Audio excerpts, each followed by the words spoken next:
Let's be real, most people think they already know Blake Shelton. Big smile, bigger laugh, that slow Oklahoma twang. Sitting in that red chair on The Voice, season after season, joking with Adam Levine, somehow making millions of us feel like we're just watching our wisecracking cousin. You know those stats by heart.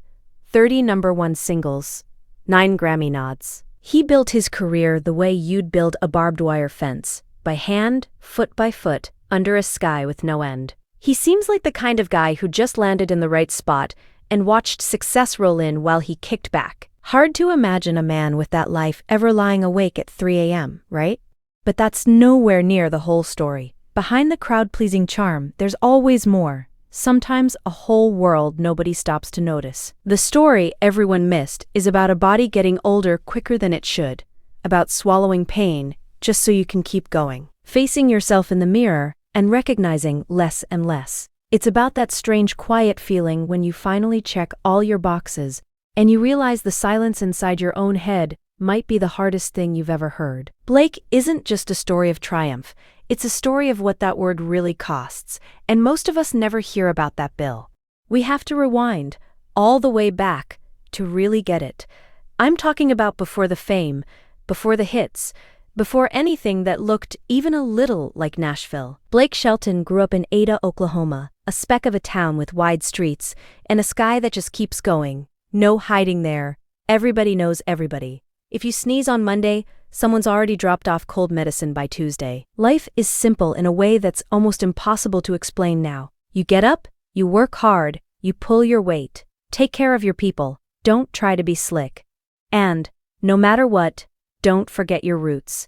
Blake Taliesin Shelton entered the world on June 18, 1976, the youngest in a family that wasn't rich or flashy, but was carved out of hard work. His mom, Dorothy, ran her beauty salon like clockwork, steady, no nonsense, and somehow always warm. His dad, Dick, sold used cars, but he was an honest man. One handshake, that's all he needed. They didn't have much, but what they did have, they held on to tightly. They showed up for each other, simple as that. Music lived in Blake before anyone had to put it there. It just showed up inside him. Guitar at 12, songwriting at 15. By 16, he was already pulling down awards most kids could only dream about. The spotlight found Blake, not the other way around. People noticed. You could feel it, the sense that maybe, just maybe, something big was starting in a town where nothing big ever really happens. Still, music wasn't the centerpiece in Blake's world back then. That honor went to his big brother Richie. Think for a second about the one person you still hear in your head when you need advice. For Blake, that was Richie. 10 years older, not a full sibling, but honestly, that label means nothing when you grow up sharing the same four walls. When Dorothy remarried, Dick never hesitated. Richie was one of his own, and Blake saw that. He learned early, family isn't always about blood. It's about sticking around, no matter what. To little Blake, Richie might as well have been a rock star. His room across the hall was always blaring music. Hank Williams Jr., Waylon Jennings, Skynyrd, Bob Seger, you name it. If it played on the radio, Richie loved it loudly. Blake soaked up everything, the sounds, the stories, the excitement. You know that kind of hero worship that never really fades? That was him. Richie was Blake's North Star. Then, one November day in 1990, everything changed. Imagine being 14 and seeing your world come to a complete stop. Richie, only 24, died in a sudden accident. Just an ordinary drive gone wrong. Richie, his girlfriend, and her little boy, gone in seconds. Just like that, the house fell silent, like someone switched off the power. In the aftermath, Blake kept reaching for something familiar, calling Richie, walking past his empty bedroom, waiting for the music to start up again. But it never did. His dad sat him down, both of them stripped raw, and just told the truth. You'll never get over this, you've just got to get used to it. Not much comfort, but sometimes honesty is all you've got. Blake carried those words, heavy and rough, right through the hardest years that followed. But grief never just disappears. It settles in, quietly, all sharp elbows and rough edges.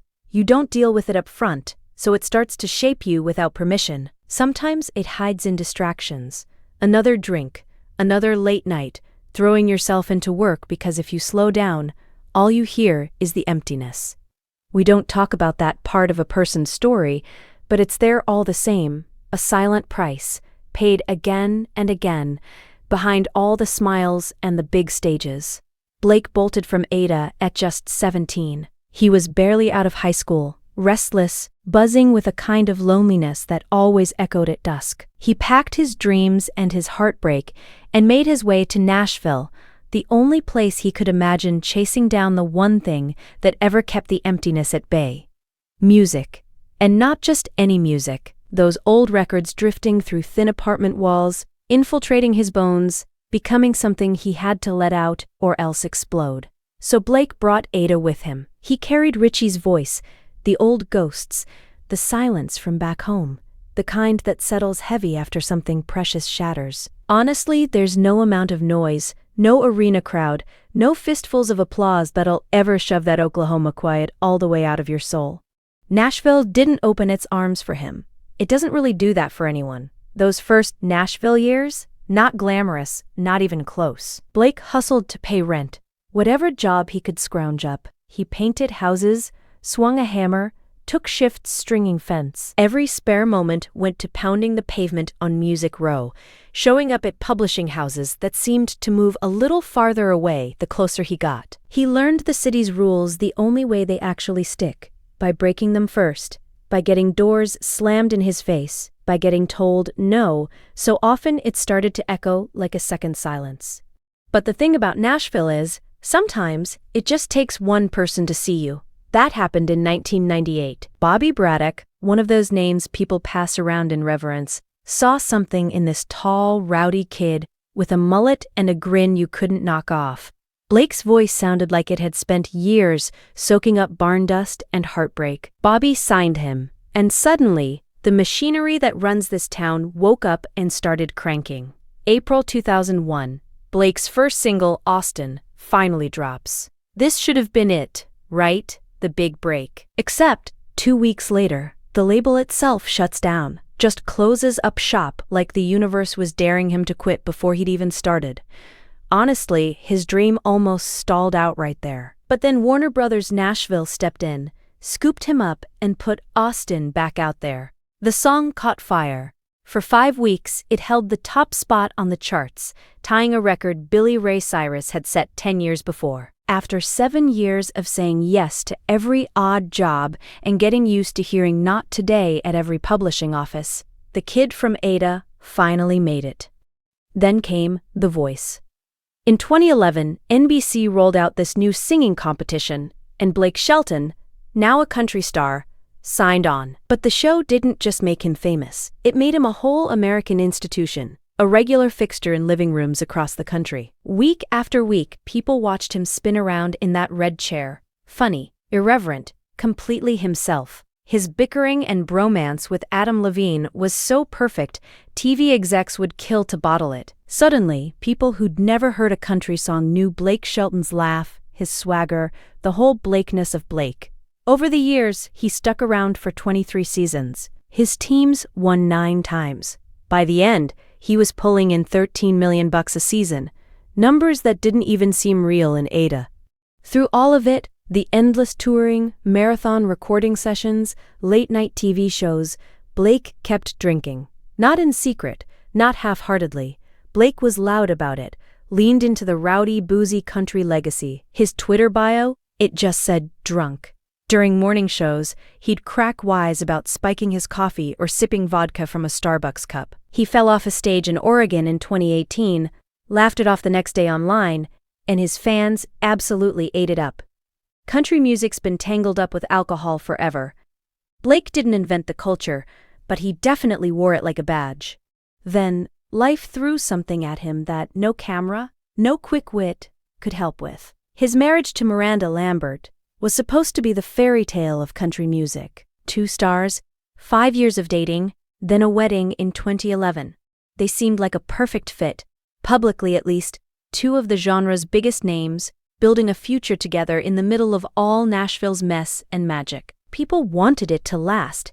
It didn't last. On July 20th, 2015, Blake and Miranda announced their divorce. and the whole country music world seemed to unravel with them. The tabloids went wild, printing every rumor and accusation they could find. Blake fought back against the worst of it. He even took one magazine to court for defamation. But in quieter moments, when the microphones were off and the PR teams had called it a day, Blake admitted the truth he couldn't escape. Just 2 days after the split went public, he turned up for a TV interview, red-eyed, vodka in hand. When they asked him what he was drinking, he didn't dodge, he just grinned and said he figured he might as well get a jump on the day.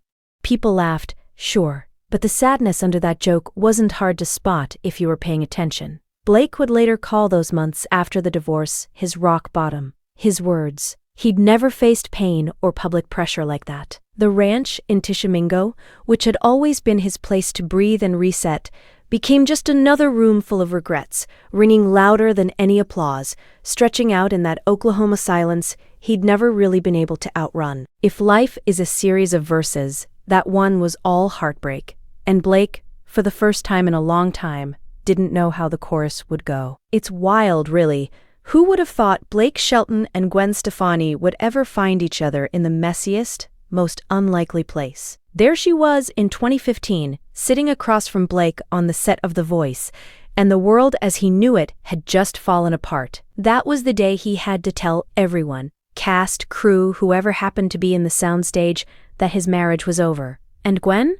Well, she didn't offer just those polite, awkward condolences. She cried real, tear-streaked, mascara-smudging tears. The kind you can tell come from knowing exactly what loss tastes like, not just offering sympathy. Her own 13-year marriage to Gavin Rossdale had just imploded too. She'd said it herself. It didn't feel like a setback. It just felt like life split open. A full catastrophe. So now you've got these two people, side by side, each carrying their own fresh heartbreak, running into each other 5 days a week on the same show.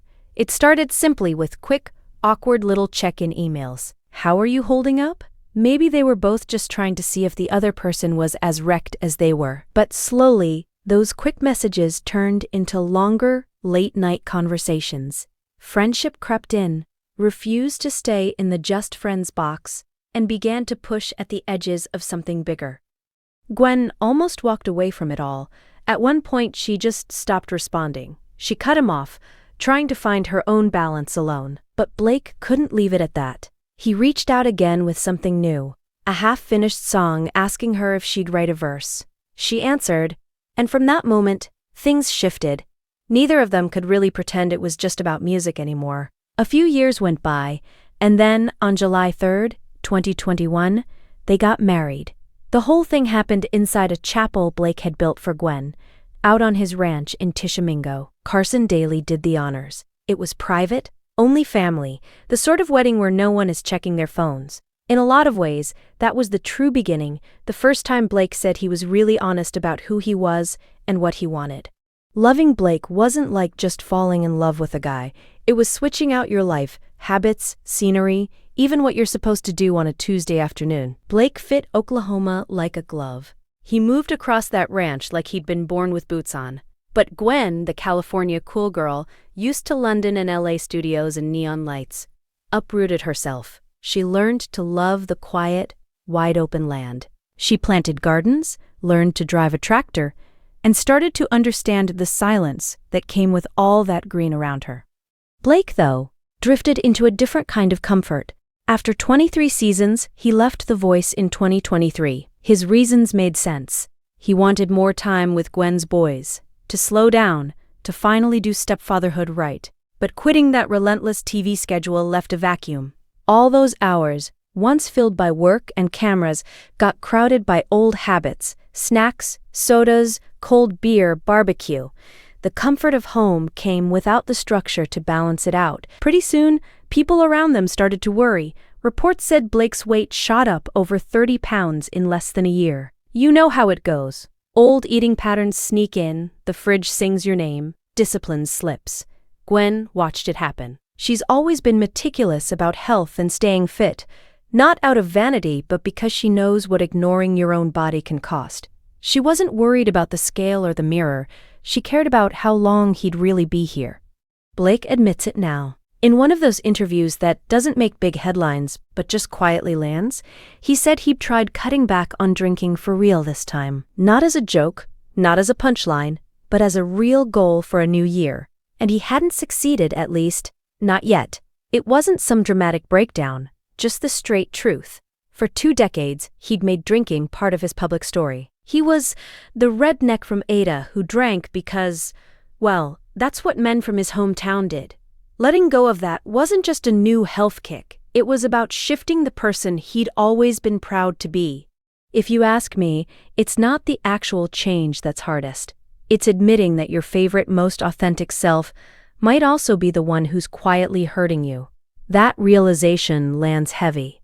The real turning point didn't shout. There were no brave announcements. It just slipped in quietly, like all the truly important changes do. One small moment stacked on another until it gets unbearable. In early 2024, Blake stepped on a scale. 250 pounds. A number that made everything click into focus. 30 extra pounds in 8 months. Suddenly, all the little choices were staring back at him. So what did he do? No crazy crash diets, no punishing workout routines. He just made it simple. Cleaned up the eating, more real food, lean protein, fewer processed snacks. Moved more, started walking on the ranch every day, building some activity into his routine. Then came boxing. Even he didn't expect to love boxing, but something about it kept him going. He started mowing the lawn with purpose. Every step and swing a little rebellion against how he'd let things slide. The mental shift was just as important, maybe even more. Blake has always coped with feeling sideways, cracking jokes, filling the silence, pouring another drink. But this time, he talked. Therapy. Honest conversations with Gwen and friends. Sitting in the quiet, not as a way to hide, but to actually let himself rest and maybe heal. For a guy built on image and toughness, admitting he needed help was huge. No stadium full of fans, no loud guitars, just the small, real courage to work on himself. Gwen was there for all of it, but never as a nag or a wellness drill sergeant. She wanted him to live long enough to enjoy it all. She encouraged him when changing felt pointless. She cooked with him, made the new life together stick, and was just present. Someone close put it best. She didn't care about looking good for cameras. She cared about having him around for a long time. That's the hope that really matters. You could see the change in Blake by early 2025. Nobody had to squint or take his word for it. The results were obvious. He dropped 30 or 40 pounds, back down near 210, a number he hadn't seen in years. His energy, which had slipped away in those years after The Voice, was suddenly back. He hit the stage again, booking regular dates in Vegas. There was new music coming out, and with for recreational use only, released in May 2025, he planted a flag. People started to realize he hadn't vanished or lost his voice. He was just quiet, taking the time to figure out what he truly wanted to say next. But here's the truth. Stats and chart positions don't move me the way the rest does. When Blake married Gwen, he didn't just get a wife. He gained 3 stepsons, Kingston, Zuma, and Apollo. These boys grew up bouncing between a British rock icon and a California pop powerhouse. And then suddenly, they're spending serious time on an Oklahoma ranch with a country singer who actually teaches them how to fix a gate or plant a tomato. And Blake? He talks about being their stepdad with this kind of quiet awe, like he can't believe how lucky he got. People who'd known him for decades were caught off guard by how seriously he took it. He said, "Every day I fall in love with the boys, as much as I do with Gwen." That wasn't for any cameras. That was the voice of someone who realized, finally, the thing he'd been chasing all his life had been right there, just waiting for him to slow down and open his hands. He loves those boys the way his dad once loved his late brother Richie, with steady, intentional care. He gets that being there matters more than any speech or grand gesture. Consistency counts. Knowing when to let them go, when to pull them close. That's the real work. The important stuff, no applause, no spotlight. And then, at the end of 2025, during the season finale of The Road, the CBS reality competition Blake helped create, something quiet and perfect played out. Zuma and Apollo turned up at the Ryman in Nashville, cowboy hats pulled on, standing in the crowd watching their stepdad do his thing. They sang. They nodded along. Nobody was staging a moment for Instagram. They were just a father and his boys, right there in the home of country music, sharing something that mattered. Zuma, honestly, he's the real story these days. The kid started doing his own country sets, confidence growing every time, and watching him lights Blake up more than any award, more than any hit. What makes it special is Blake didn't push him. Zuma just found his own way to it. Blake put it simply, it's not me showing him stuff, it's him showing me stuff. Have you heard this artist? Listen to this song, almost every single day. I love it. I can't wait till I get home. That's it, right there. I can't wait till I get home. That's the line that sticks. The Blake Shelton of 2015, numb from loss, alone on that ranch after his world fell apart, Twitter bio just one word, drunk. He never could have said that and actually meant it.